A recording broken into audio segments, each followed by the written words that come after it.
Commodity markets tend to zig when equity markets zag.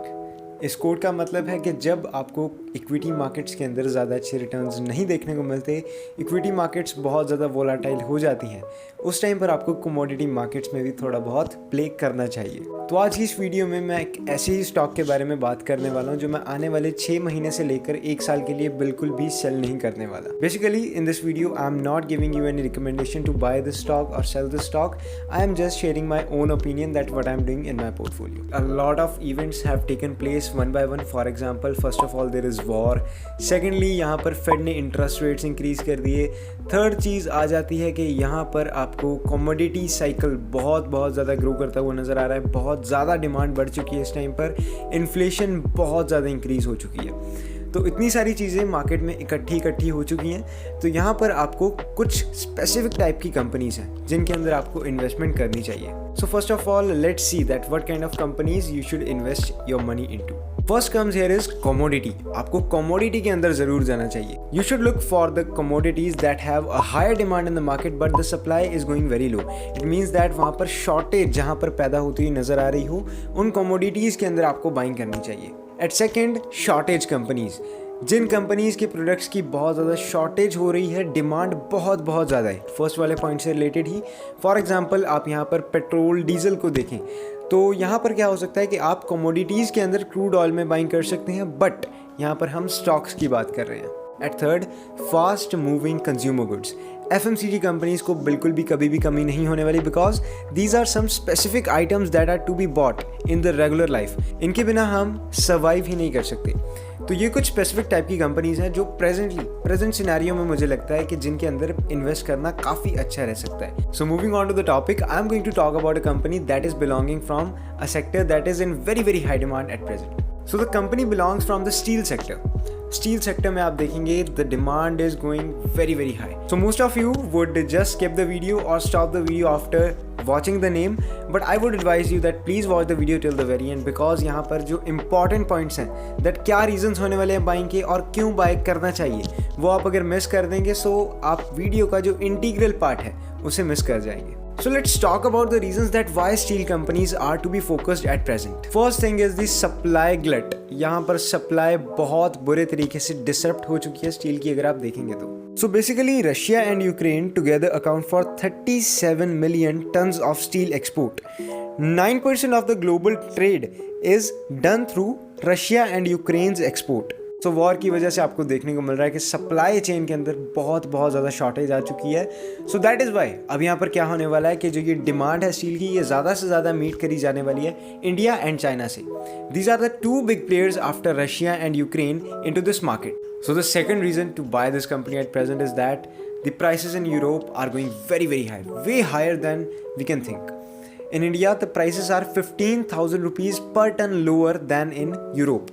So basically यहाँ पर internationally cell करने का एक काफ़ी बड़ा चांस है एंड एक्सपोर्ट यहाँ पर ज़्यादा ल्यूक्रेटिव आपको देखने को मिल रहा है इन कंपनीज़ के लिए। तो यहाँ पर बहुत ज़्यादा अच्छे पैसे कमाने के मौके हैं कंपनी के पास। So I basically think that it can be a very beneficial point for the company. Third thing that you have to keep in mind is that steel city of China Tangshan. शायद मैं यहाँ पर pronunciation गलत कर रहा हूँ, comment section में बता देना। सो इस जगह पर आपको देखने को मिल रहा है कि कोविड की वजह से दोबारा लॉकडाउन इम्पोज हो चुका है। तो जहाँ से मेजर स्टील आउटपुट चाइना का आ रहा था और वो एक्सपोर्ट कर रहा था, वो भी अब यहाँ पर बंद हो चुका है, विच मीन्स दैट यहाँ पर स्टील की शॉर्टेज और ज़्यादा इंक्रीज होने वाली है and the whole burden would be on Indian companies now. इस वजह से क्या होगा कि इंडियन कंपनीज का बिजनेस इंक्रीज करेगा, साथ ही साथ यहाँ पर इंडियन कंपनीज के लिए स्टील के प्राइसेस ग्रो करेंगे, which would result in the growth of the stocks price also. Fourth very essential point that you have to understand is that most of the people of you would be saying that जब war खत्म हो जाएगी उस time पर फिर से Ukraine export करना शुरू कर देगा स्टील का and everything would be normal. तो उस टाइम पर क्या करेंगे?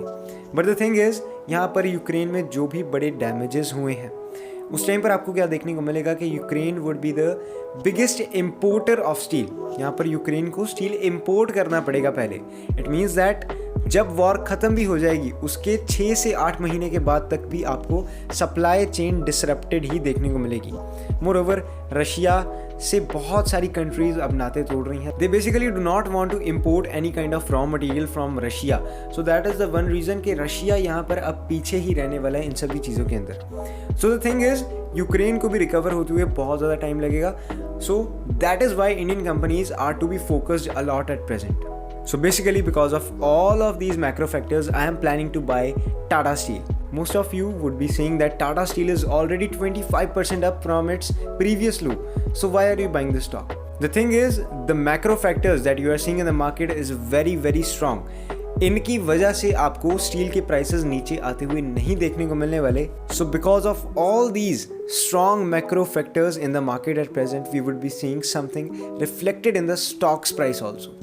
So that is why I am just buying this company and I am collecting the stocks. I am just not doing any swing trade kind of thing. I am investing my money for a longer period of time, around 6 months to 1 year. Moreover, if you see, a lot of brokerage companies are presently recommending Tata Steel to be bought and they are focusing on other steel companies also. I am buying Tata Steel because I am already having its stocks in my portfolio and I just want to increase my quantity into my portfolio. Basically, there are 3 companies that have put on targets on Tata Steel also.